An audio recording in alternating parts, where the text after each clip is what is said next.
Bismillah, alhamdulillah, Allahumma sholli ala Sayyidina Muhammad wa ala ali Sayyidina Muhammad. Rabbi shrah li sadri wa yassir li amri wahlul 'uqdatam min lisani yafqahu qawli. Rabbi zidni ilma warzuqni fahma. Assalamualaikum warahmatullahi wabarakatuh. Qada salat, qada artinya ganti, salat yaitu ibadah 5 waktu yang merupakan kewajiban semua muslim. Asbabul wurud, sebab turun hadis daripada diperbolehkannya untuk mengqada salat adalah ketika Nabi SAW dan para sahabatnya berperang, dan ketika saat perang itu karena kelelahan mereka tidur sampai meninggalkan 4 waktu sholat. Dan ketika bangun, yang dilakukan Nabi adalah mengganti sholat-sholat tersebut dan melaksanakan 4 waktu sholat secara berjamaah. Artinya qada sholat ini boleh, bahkan sangat dianjurkan dan ditetapkan oleh 4 imam mazhab. Jadi semua imam mazhab menganjurkan mengqada sholat.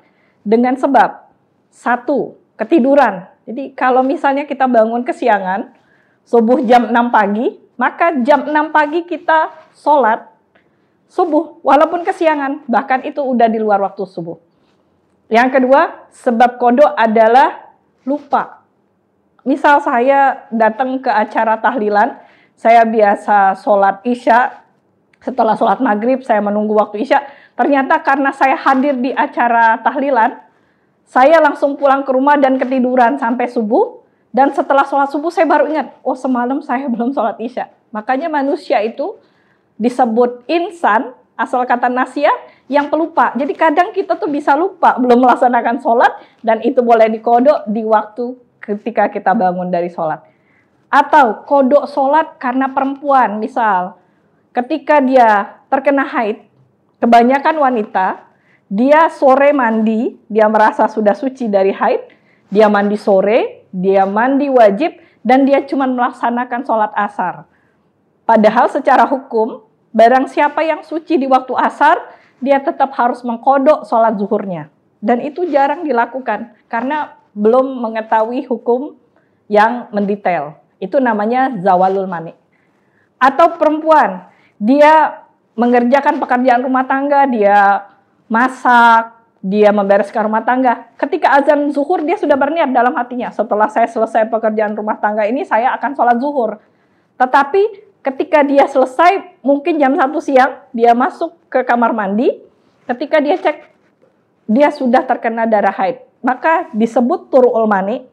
Artinya apa? Ketika dia suci nanti, zuhur yang dia tinggalkan tadi, sudah masuk waktunya dan dia jam 1 belum melakukannya, sudah datang pencegah yaitu haid, dia tetap mengqadanya setelah masa haidnya selesai.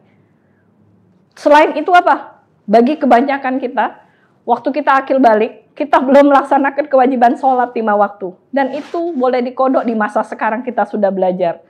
Dan cara qada sholat ini dibagi ulama menjadi 2. Yang pertama, boleh melakukan qada ganti dengan dicicil. Setelah saya sholat zuhur hari ini dengan niat usolli fardu zuhri arba'ah rokaatain adaan untuk hari ini sekarang lillahi ta'ala, saya selesai, saya kerjain lagi untuk qada yang dulu tadi, yang bertahun-tahun yang lalu, usolli fardu zuhri arba'ah rokaatain qadaan lillahi ta'ala.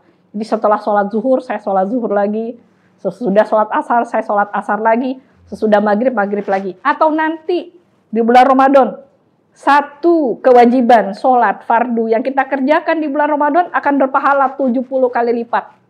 Maka banyak ulama, terutama dari kalangan Ahlus Sunnah wal Jamaah seperti saya Abu Bakar bin Salim, itu dia mengadakan qada keliling. Jadi misal nih, kita punya waktu luang di waktu duha, punya waktu luang, ibu-ibu misalnya belum masak nih, jam 9, karena mungkin mendekati sore dia baru masak. Dia punya waktu setelah sholat duha, dia mau qada 5 waktu. Sholat subuh, sholat zuhur, sholat asar, sholat maghrib, sholat isya. Di 1 waktu boleh? Boleh.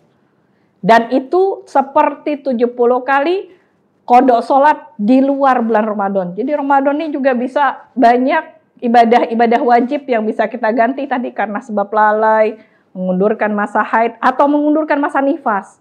Zaman dulu orang tuh selalu berkeyakinan perempuan tuh nifasnya 40 hari. Padahal bisa jadi 20 hari dia sudah suci nifas, karena kekurang pengetahuannya dia tetap 40 hari. Pokoknya 40 hari baru selesai nifas. Akhirnya 20 hari dia terkena kodok.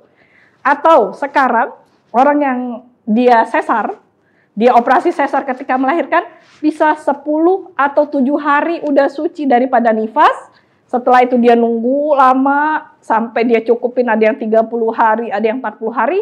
Padahal darah yang keluar 2 minggu setelah nifasnya berhenti adalah darah haid. Dan itu juga wajib kodok. Jadi kewajiban kodok bagi semua muslim, dia berusaha karena itu adalah hutang kepada Allah. Dari laki-laki dan perempuan yang meyakini atau berakidah mazhab Imam Syafi'i. Tadi dengan dasar 4 imam mazhab menguatkan untuk mengganti sholat karena dia pernah kesiangan, atau karena dia pernah lupa melaksanakan sholat, atau bagi perempuan tadi dia mengulurkan masa haid atau nifasnya, dan lain sebagainya. Semoga bermanfaat. Minta maaf atas segala kekurangan. Wa'afu minkum. Wassalamualaikum warahmatullahi wabarakatuh.